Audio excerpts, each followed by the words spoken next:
विद्यार्थी मित्रांनो, सह्याद्री ट्युटोरियल्स मध्ये तुमचं स्वागत आहे. काय झालंय ते अगोदर एक्सप्लेन करतो. की 2 वर्ष, पावणे 2 वर्ष ते 2 वर्ष तुम्ही ना जेईची प्रिपरेशन करत होता अकॅडमीज मध्ये. 11th मध्ये तुम्ही एकही युनिट टेस्ट सेमेस्टर कुठलीही एक्झाम दिली नाही. रियालिटी आहे, लक्षात घ्या. खरं आहे हे. दुसरी महत्वाची गोष्ट म्हणजे 12th मध्ये सुद्धा ऍडव्हान्सचा पण अभ्यास तुम्ही स्टार्ट केला. मेन्स बरोबर ऍडव्हान्स पण. काहींना जमला, बऱ्याच लोकांना जमला नाही, हे पण खरं आहे. त्यात झालंय काय, की बोर्डचं प्रिपरेशन टोटली निल आहे, झिरो. मी हा व्हिडिओ बनवायला सुरुवात करतोय याचं रिझन आहे. गेल्या 2 दिवसात माझ्याकडे अशी मुलं आलेत, की जेईचा पहिला अटेम्प्ट अवघड गेलाय. तर आम्हाला सीईटीकडे शिफ्ट व्हायचंय. मी त्यांना समजावून सांगितलं, अगदी योग्य डिसिजन आहे, की जेई नाही ना सीईटीकडे शिफ्ट व्हायचंय. पण बोर्ड एक्झामचं काय? त्याचं काही लिहिलेलंच नाहीये. त्याच्याबद्दल काहीच माहिती नाहीये. मग तुमचा जास्त न वेळ घेता अगदी थोड्या वेळात मी तुम्हाला बऱ्याचशा गोष्टी एक्सप्लेन करणार आहे. आता मुद्दा असा आहे, की बोर्डच्या एक्झाममध्ये क्वेशन्स असतात कुठले? मी तुम्हाला सांगतो, कुठलेही असू देत. तुम्हाला प्रश्न अगोदर समजला पाहिजे. मी ऑसिलेशन टॉपिक पासून सुरुवात करतोय. त्यात एक प्रश्न आहे बरं का. Differential equation of linear SHM. जर तुम्हाला प्रश्न असा आला, derive differential equation of linear SHM, तर ते डिराईव्ह करा. पण ऑसिलेशन मध्येच अजून एक क्वेश्चन आहे, की state differential equation of linear SHM and hence obtain expression for acceleration, velocity and displacement for of a particle performing SHM. फरक लक्षात आला का? पहिल्या प्रश्नामध्ये डिराईव्ह करा म्हणलेत, मग डिराईव्ह करा. अरे पण दुसऱ्या प्रश्नामध्ये स्टेट या शब्दाने सुरुवात झाली. म्हणजे ते डिफरन्शियल इक्वेशन डायरेक्ट लिहायचंय. नाही कळत मुलांना. ते पण डिराईव्ह करत बसतायत. म्हणजे विचारलेला क्वेश्चन कुठला आहे हे समजून गेलं, ही बोर्डच्या एक्झामसाठी पहिली गोष्ट आहे. बरं. क्वेशन लक्षात आलाय. आणि क्वेशन लक्षात आला असेल, तर तुम्हाला ना त्याचं वेटेज किती आहे ते बघा. किती मार्काचा प्रश्न आहे. कारण बोर्डच्या एक्झाममध्ये नीट ऐकायचं, लक्षात घ्या. बोर्डच्या एक्झाममध्ये एमसीक्यू पण लिहिण्याची एक पद्धत आहे. एमसीक्यू लिहिण्याची पद्धत आहे. आता मी तुम्हाला सांगतो, व्यवस्थित लक्ष द्यायचंय. नेहमीप्रमाणे मी वायलन ऍप्लिकेशन ओपन करणार आहे. आता हे नेहमीप्रमाणे म्हणजे काय? मी तुम्हाला सांगू का बाळांनो? मी बऱ्याच वेळा मी तुम्हाला सांगतो, की हे जे आता बघा मी एकदम जवळ आणतोय. दिसतंय का? जाऊ दे नाहीतर. क्वेशन पेपर आहे बोर्डचा. वायलनवर सगळे क्वेशन पेपर आहेत. मी वाचून दाखवणार आहे तुम्हाला. शांतपणे लक्ष द्या. मी तुम्हाला सांगतो काय ते बघा. इथं क्लिअरली दिलंय बघा. For multiple choice question, MCQ type question, only the first attempt will be considered. आलं का लक्षात? माहिती नसते बऱ्याच लोकांना. म्हणजे बघा, की पहिल्या एमसीक्यूचं ऑप्शन तुम्ही ए लिहिलंय. ओके. आणि ए लिहून त्याचा आन्सर पुढे लिहिलंय. पूर्ण वाक्य लिहायची काही गरज नाहीये बरं का बाळांनो. पण नंतर तुमच्या लक्षात आलं, अरे ए नाहीये, बी. 100% बी बरोबर आहे. 100% बी बरोबर आहे. बी नाही तपासलं जाणार. नाही तपासलं जाणार. आता बोर्डाचा का नियम केला असं सांगू तुम्हाला मी. जर हा नियम नसता, तर फ्रॉड होऊ शकतं ना. नंतर तुम्ही कोणीही पेपर हे करू शकतात ना. पण आता कळालंय तुम्हाला. म्हणजे एमसीक्यूची घाई करू नका. एकच अटेम्प्ट आहे, त्याला लक्षात घ्या. तुम्ही फर्स्ट अटेम्प्ट कन्सिडर केला जाणार आहे. फोडून नंतर लिहिलं तर कन्सिडर केलं जाणार नाही, हे लक्षात घ्या. ओके. बरं, सगळ्यात महत्वाचं. एमसीक्यू नंतर असतो व्हीएसए, व्हेरी शॉर्ट आन्सर क्वेश्चन. नावाप्रमाणेच व्हेरी शॉर्ट, एका शब्दात सुद्धा उत्तर चालतंय. आता मी तुम्हाला सांगू का, बोर्डचे ना मॉडेल आन्सर पेपर असतात बरं का, मॉडेल आन्सर्स. ओके. म्हणजे जो चेक करणार असतो ना, त्याला मॉडेल पेपर्स दिले जातात, आन्सर पेपर. सांगतो एकेका शब्दात उत्तर असतं. एकेका शब्दात उत्तर असतं. म्हणजे व्हीएसए मध्ये खरोखर शॉर्ट मध्ये लिहायचंय बरं का. बरं, आता डेफिनेशनचा काय मुद्दाच नाहीये. डेफिनेशन तर ॲज इट इज तुम्ही लिहिणार, काही प्रॉब्लेम नाहीये. पण डायग्राम काढताना बघा, डायग्राम काढताना तुमच्या डायग्रामला 1 मार्क असतो आणि लेबलिंगला 1 मार्क असतो. आलं का लक्षात? त्यामुळे डायग्रामची नावं सुद्धा परफेक्ट पाहिजेत. म्हणजे इथेही काही प्रॉब्लेम नाहीये. न्यूमेरिकल्स मी तुम्हाला सांगतो. चला न्यूमेरिकल्स सेपरेट घेऊया बरं का रे बाळांनो. आता सांगतो. कंटाळवाणे सीईटी साठी म्हणूया आपण, पण फ्युचर इंजिनिअरिंगसाठी अतिशय गरजेचं आहे. काय आता इथनं पुढे तुम्ही करायचं माहितीये का? न्यूमेरिकल सॉल्व्ह करताना बघा मी तुम्हाला सांगतो. गिव्हन डाटा लिहायचा. हो, लिहायचा. गिव्हन डाटा लिहायचा. प्रॉब्लेम वाचून त्यात जो डाटा दिलाय तो लिहून घ्यायचा. गिव्हन डाटा लिहिला. गिव्हन डाटा लिहिल्यानंतर ना टू फाइंड, म्हणजे क्वेश्चन काय विचारलाय ते पण लिहायचं. ओके. त्याच्यानंतर लिहायचं फॉर्म्युलाज टू बी युज्ड. बघा, फॉर्म्युला टू बी युज्ड म्हणजे कुठला फॉर्म्युला वापरायचा ते लिहायचं. आणि नंतर हे सगळं लिहून झालं, की शेवटी लिहायचं कॅल्क्युलेशन्स आणि मग कॅल्क्युलेशन्स करायचे. एवढं प्लीज करा. पेपर चेक करणारा एकदम इम्प्रेस होऊन जाईल. त्याला वाटणारच आहे एकदम एक्स्ट्राऑर्डिनरी कोणतरी स्टुडंट आहे. पैकीच्या पैकी मार्क फिजिक्समध्ये पॉसिबल आहे. अरे पडलेत, पाडलेत. दरवर्षी मार्क मुलं होतात. दरवर्षी मुलं 100 पैकी 100 मार्क मिळवतायत. आणि आपल्याला ते सांगतो, ज्यांना आपण नॉर्मल समजतो, अशा मुलांनी सुद्धा आपल्या इथे चांगले मार्क मिळवलेत. मग आता तुमच्या लक्षात आलं असेल, एम-सी-क्यू रूल्स आहेत. व्ही-एस-ए शॉर्टमध्ये लिहू शकता. डायग्राम अतिशय इम्पोर्टंट आहे. बरं, न्यूमेरिकल या मेथडने ट्राय करा बरं का. ट्राय करा. एक्झाममध्ये खरोखर ट्राय करा. लक्षात घ्या 3 तास वेळ असतो, पुष्कळ वेळ असतो फिजिक्सला किंवा केमिस्ट्रीला सुद्धा म्हणूया आपण. तर एक इम्पोर्टंट सगळ्यात शेवटी सांगायचं आहे मला डेरिव्हेशन्स.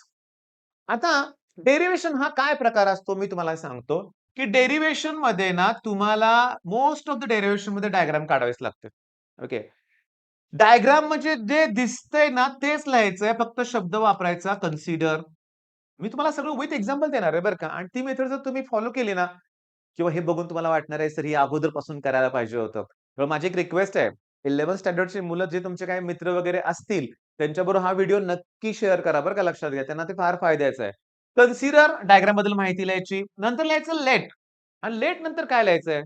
जे आपलं डेरिव्हेशन आहे, त्यात जे आपण नोटेशन्स वापरणार आहेत ना, ते सगळं लिहून काढायचे. ओके.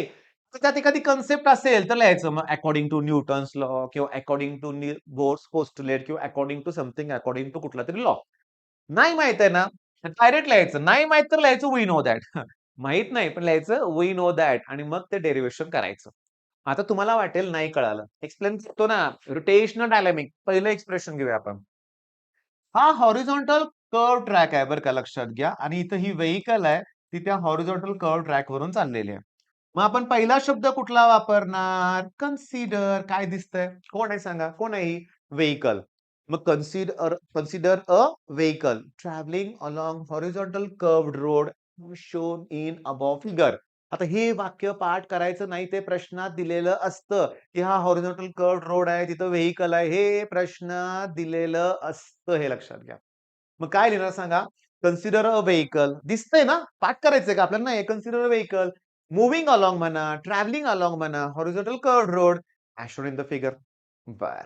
त्याच्यानंतर कुठला शब्द वापरायचा आपल्याला? लेट. मी इथे लिहू का रे बाळांनो? हां, इथं लिहितो. लेट. सांगा बघू एम म्हणजे कोण? Mass of the vehicle. V max म्हणजे कोण? व्हेलॉसिटी.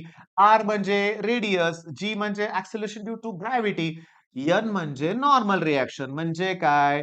सरफेसला परपेंडिक्युलर जो कॉम्पोनंट असतो, की जो वेटला बॅलन्स करतो, तो झाला नॉर्मल रिएक्शन. बरं. F-S frictional force. हा रस्ता आणि इकडं सेंटरच्या दिशेने जो ॲक्ट होतोय, तो फ्रिक्शनल फोर्स आहे. ओके. बरं म्यू-एस कोएफिशियंट ऑफ फ्रिक्शन म्हणूया आपण. कोएफिशियंट ऑफ फ्रिक्शन म्हणजे कळालं? कन्सिडर नंतर जे दिसतंय ते लिहा. लेट अगदी व्यवस्थित छान आणि हो डायग्राम मध्ये काढायची हं. आता काही डायजेस्ट असतील किंवा काही नोट्स असतील, त्यांना ती स्पेस सेव्ह करायची म्हणून डायग्राम कोपऱ्यात काढतात. आपण वहीच्या मध्ये काढायची डायग्राम. वहीच्या मध्ये म्हणजे पेजच्या मध्ये लक्षात घ्या. आणि मग हे लिहायचं छानपैकी. लिहून झालं? लिहून झाल्यानंतर आता we know that. We know that की व्हेरियस फोर्सेस जे ॲक्ट होतायत. तर मी तोंडी सांगतो. From figure various forces act जे दिसते अजून लिहायचंय. कुठे फोर्स ॲक्ट होतायत? 3 फोर्स ॲक्ट होतायत. Weight in the downward, normal, perpendicular surface आणि frictional force toward the centre of the curve. बरोबर आहे. तर वी नो दॅट की जो सेंटरकडे ॲक्ट होतोय तो सेंट्रिपिटल फोर्स प्रोव्हाईड करणार आणि सेंट्रिपिटल फोर्सचा फॉर्म्युला काय रे बाळांनो? mv² upon R. Normal reaction वेटला बॅलन्स करणार. घ्या रेशो त्यांचा. मग एफ-एस अपॉन एन. एमला एम कॅन्सल होणार. V upon R G. बरं एफ-एसचा फॉर्म्युला म्यू-एस इंटू एन असतो बरं का बाळांनो. हा एक लक्षात ठेवायचा. M that equals to V maximum velocity upon R G. N ला एन कॅन्सल होईल. आर-जी इकडे येईल. स्क्वेअर रूट काढा. मग शेवटी तुम्हाला इथं लिहितो बरं का मी बाळांनो, की व्ही मॅक्सचा फॉर्म्युला मिळाला under root mu R G. Finish. मग आता तुमच्या लक्षात आलंय, की डेरिव्हेशनला 3 शब्द consider, let, we know that बास. होय. बरं याला मार्क पैकीच्या पैकी मिळणार आहेत. मग आता काम देतो ना तुम्हाला काम. मला माहिती आहे बरीचशी 11th स्टँडर्डची मुलं सुद्धा बघतायत, की जी 12th मध्ये जाणार आहेत ते. मग तुम्ही काय करायचंय माहिती आहे का, की आपल्या चॅनलवर प्लेलिस्टमध्ये जाऊन ओके, रोटेशनल डायनॅमिक्स 4 वर्षापूर्वीची प्लेलिस्ट आहे. पण हेच ते व्हिडिओ आहेत. हेच ते व्हिडिओ आहेत लक्षात घ्या. ते सगळं कंप्लीट करायचंय लक्षात घ्या. मी माझ्या समोरच्या मुलांना पण सांगतोय. ते पण 11 मधून 12th मध्ये चाललेत. ते कंप्लीट करायचंय म्हणजे करायचंय आज. रोटेशनल डायनॅमिक्स लक्षात घ्या. अरे सांगू का? सगळं सोपं आहे रे. बरं आता सगळ्यात महत्त्वाचं, मग तुमच्या लक्षात आलं का? प्रेझेंटेशन मोस्ट इम्पोर्टंट आहे. हां, प्रेझेंटेशन मोस्ट इम्पोर्टंट प्रेझेंटेशन आहे. काय आहे आपण सी-ई-टीची, जे-ई-ची तुम्ही चांगली तयारी केली आहे. पण तुमचं ते प्रेझेंटेशनच बिघडून गेलंय. नाव न घेता सांगतो, एक स्टुडंट आहे. इतकं घाण अक्षर आहे, इतकं गचाळ अक्षर आहे. मी त्याला म्हटलं, "तू 10वी ला 96% तुला पडले कसे?"